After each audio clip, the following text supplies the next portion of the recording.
بسم الله الرحمن الرحيم. قال ابو محفوظ الکرخی، ابو محفوظ کرخی نے کہا، موت التقی حیات لا نفاد له، قد مات قوم وهم فی الناس احیاء۔ احیاء حیون کی جمع ہے زندہ، وهم فی الناس احیاء قوم سے حال واقع ہے۔ لا نفاد لها حیات کی صفت ہے، پھر خبر بنے گا نفید ینفد ختم ہونا۔ موت التقی حیات، پرہیزگار کی موت ایک ایسی زندگی ہے، لا نفاد لہ، جسے ختم ہونا نہیں ہے، یہ جس کا خاتمہ نہیں ہے۔ قد مات قوم، بہت سے لوگ مر گئے، وہم فی الناس احیاء، حالانکہ وہ لوگوں میں زندہ ہیں۔ لوگوں میں زندہ ہونے کا مطلب واضح ہے، ان کا کردار زندہ ہے، ان کا حسن اخلاق زندہ ہے، ان کا نام زندہ ہے۔ تو مقصد کیا ہوا کہ برائی کی زندگی ہو یا اچھائی کے ساتھ زندگی ہو، بہرحال موت سے تو دو چار سب کو ہونا ہے، لیکن آدمی نیک عمل کرنے والا ہو، اچھی صورت کا مالک ہو، ظاہر و باطن اس کا پاکیزہ ہو، تو اگرچہ وہ ظاہری دنیا سے چلا جاتا ہے، لیکن لوگوں کے دلوں میں وہ ہمیشہ زندہ رہتا ہے، جیسے ہمارے بزرگان دین ہیں۔ یہ سب ہمارے دلوں میں جو باحیات ہیں، اس کی وجہ ان کا تقوی، ان کی پرہیزگاری، ان کا حسن عمل، ان کی حسن سیرت ہے۔ قال شبراوی، شبراوی نے کہا، اذا ما تحیرت فی حالت ولم تدری فیہا الخطا والصواب۔ تحیر یتحیر، حیران و پریشان ہونا، سرگردہ ہونا۔ درا یدری درایتن، جاننا۔ لم تدری، لم کی وجہ سے یا گر گئی۔ الخطا والصواب، صحیح و غلط۔ جب تو کسی حالت میں حیران و پریشان ہو جائے، ولم تدری فی الخطا والصواب، اور تو اس حالت میں صحیح اور غلط کو نہ جان سکے، تو کیا کر؟ فخالف ہوا کا، فإن الہوى یقود النفوس الی ما یعاب۔ آب یعیب و عیب لگانا، اسی سے فعل مجہول ہے، یعاب و عیب لگایا جانا۔ ہوا خواہش نفس کو بولتے ہیں۔ قاد یقودو کا معنی ہو جاتا لے جانا، ہانک کر لے جانا کسی طرف۔ تو یہ جب تیری حالت ہو تو کیا کر؟ فخالف ہوا، تو اپنی خواہش نفس کی مخالفت کر۔ کیوں؟ فإن الہوى، اس لیے کہ خواہش نفس یقود النفوس، انسان کو، لوگوں کو لے جاتی ہے، الی ما یعاب، ان چیزوں کی طرف جو عیبدار ہوتی ہیں۔ اب ترجمہ کر لو، تو اپنی خواہش نفس کی مخالفت کر، اس لیے کہ خواہش نفس لوگوں کو عیب دار چیزوں کی طرف لے جاتی ہے۔ تو نفس ہی انسان کو ہمیشہ برگلاتا ہے۔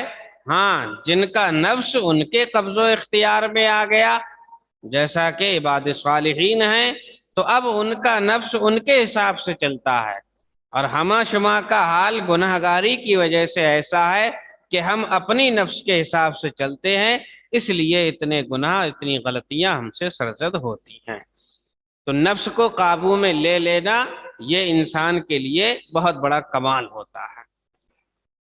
تو یہی کہا کہ جب کسی چیز کو لے کر کے تم حیران ہو اور فیصلہ نہیں کر پاؤ کہ اسے کرنا صحیح ہوگا یا نہیں صحیح ہوگا، تو جدھر نفس کہتا ہو کہ یہ کر لے، وہ مت کرو۔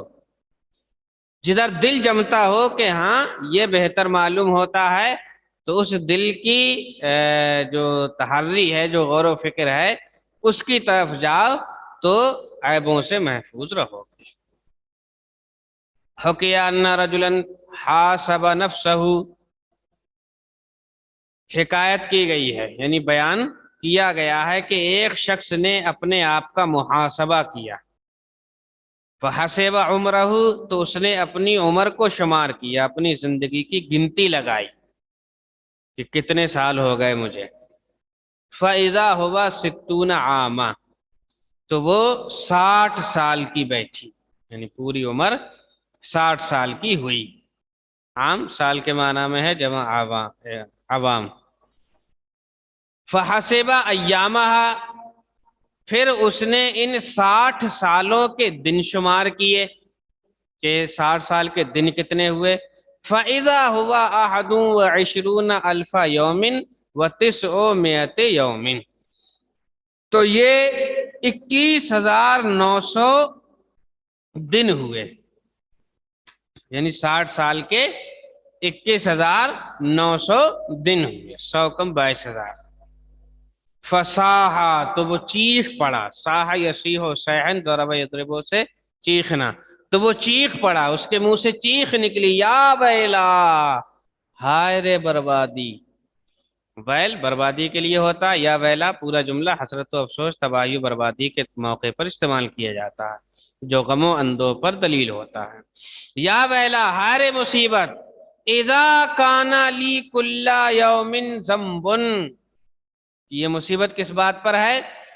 اگر ہر دن میرا ایک گناہ ہوگا، ذنب جمع ذنوب گناہ، اگر ہر دن میرا ایک گناہ ہوگا، فَكَيْفَ أَلْقَى اللَّهَ بِهَذَا الْعَدَدِ مِنْهَا، تو میں گناہوں کی اس تعداد کے ساتھ اللہ سے کیسے ملاقات کروں گا؟ یعنی ہر دن اگر ایک گناہ ہو تو کتنے گناہ ہو گئے؟ 21,900 گناہ ہو گئے۔ گناہوں کی اتنی بڑی تعداد کے ساتھ آخر رب کے حضور حاضری دی کیسے جائے گی؟ کون سا چہرہ لے کر کے، کون سا منہ لے کر کے ہم جائیں گے وہاں پر اتنے گناہ لے کر کے؟ جب اس نے یہ سارے احساسات اپنے اندر پیدا کیے اور اسے سمجھ میں آیا کہ بڑا سخت مسئلہ ہے یہ، تو فخر مغشیا علیہ، تو وہ بے ہوش ہو کر گر پڑا۔ غشیہ یغشا علیہ کے ساتھ بے ہوشی طاری ہونا، فخر مغشیا علیہ، تو وہ بے ہوش ہو کر گر پڑا۔ فلما افاقا، جب ہوش میں آیا، اعاد علی نفسہ ذالک، پھر وہی بات اپنے آپ پر دہرائی، یعنی پھر سے اس نے اپنا محاسبہ کیا۔ وقال، پھر اس نے اپنے آپ سے کہا، فَكَيْفَ بِمَنْ لَهُ فِي كُلِّ يَوْمٍ 10,000 ذنب، ارے اس شخص کا کیا حال ہوگا جس کے ہر دن 10,000 گناہ ہوں۔ 10,000 سے مراد یہاں پر یہ نہیں 10,000 گناہ، مراد یہ ہے کہ جو ہر دن، جو پورا دن گناہوں میں ہی گزار دیتا ہو، اس کا پھر انجام کیا ہوگا بھائی؟ کیف بمن، اس کا کیا انجام ہوگا، اس کا کیا حال ہوگا جس کے ہر دن 10,000 گناہ ہو۔ یہ آلاف میں نون نہیں ہے، فا ہے، آلاف الفن کی جمع۔ فخر مغشیا علیہ، پھر دوبارہ وہ بے ہوش ہو کر گر پڑا۔ فحرکوہ، حرک یحرک، تحریک ہلانا، حرکت دینا، تو لوگوں نے اسے ہلایا، حرکت دی۔ فاذا ہوا قد مات، تو وہ مر چکا تھا۔ یعنی گناہوں کے اس احساس نے اور محاسبہ نفس نے اسے دنیا سے، یعنی دنیاوی زندگی سے جدا کر دیا۔ تو واقعی میں احساس ایسا ہی ہوتا ہے کہ جب انہیں اپنی کوتاہیوں کا، اپنی گناہوں کا جب احساس ہوتا ہے تو یقیناً یہ ان کے لیے بڑے وہ اس کو اپنے لیے سخت مرحلہ سمجھتے ہیں، اور بسا اوقات ان کے جسم سے ان کی روح پرواز کر جاتی ہے۔ یہ احساس اللہ تعالی ہم سب کو بھی عطا فرمائے۔ سئل عمر بن عبد العزیز، حضرت عمر بن عبد العزیز رضی اللہ تعالی عنہ سے پوچھا گیا، ما کانا بدء توبتک، آپ کی توبہ کی شروعات کیسے ہوئی، کس طرح آپ نے توبہ کی؟ فقال، تو حضرت عمر رضی اللہ تعالیٰ عنہ نے جواباً فرمایا، کنت یوماً اضرب غلاما لی، ایک دن میں اپنے غلام کو مار رہا تھا۔ فقال، تو اس غلام نے مجھ سے کہا تھا، اذکر تلک اللیلۃ التی تکون صبیحتها القیامۃ، اس رات کو یاد کرو جس کی صبح قیامت ہوگی. اس کا منشا وہی تھا کہنے کا کہ دنیا میں یہ کر رہے ہو کر لو، لیکن اس دن کو بھی تو یاد رکھو جس دن قیامت ہوگی اور سب کو رب کے حضور حاضر ہو کر اپنے ہر عمل کا حساب دینا پڑے گا. وہ دن بھی تو پیش نظر رکھو. فَعَمِلَ ذَلِكَ الْكَلَامُ فِي قَلْبِي، تو اس کی یہ بات میرے دل میں اثر کر گئی. کام کر گئی لفظی معنی یعنی اثر کر گئی. اس کی یہ بات میرے دل میں اثر کر گئی، یعنی مجھے یہ احساس ہو گیا اور اس کی بات نے مجھے یہ احساس کرنے پر مجبور کر دیا کہ دنیا میں کر چاہے کچھ بھی لو، قیامت تو ایک دن آنی ہی ہے. اور جب وہ قیامت آئے گی تو ہر ایک کے وہ اپنے اپنے اعمال کا حساب دینا ہوگا. تو اس میں سمجھ لو کس کو کیا کرنا ہے، اور حساب آسان کیسے ہوگا، مشکل کیسے ہوگا، یہ ساری باتیں بھی سب کو پتا ہیں.